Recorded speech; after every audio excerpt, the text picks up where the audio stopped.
Նախ առաջին մասում արդյոք կար իրենց մեջ խնդիր եւ ինչու Արարատ Միրզոյանը փորձեց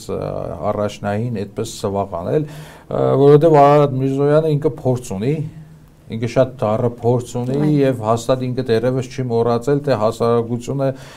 նոյեմբերի 9-ին ինչպես վարվեց իր հետ եւ ինքը շատ լավ հասկանում է, որ իրեն ուղղակի այդ կադաղած, զայրացած ժողովրդի ձեռքը գցել էր հենց Նիկոլ Փաշինյանը։ Եվ ինքը հիմա էլ է մտածում, որ իր գլոխը ջարդելու են Փաշինյանի փոխարեն եւ դրա համար ինքը փորձեց առաջնային ինքը որևէ կերպ սվաղել եւ ասել, որ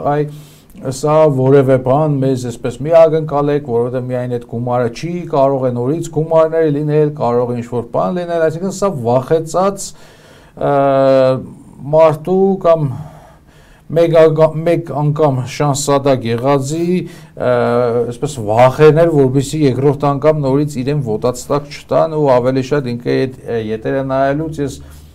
ոչ թե իր խոսքերին էի լսում, այլ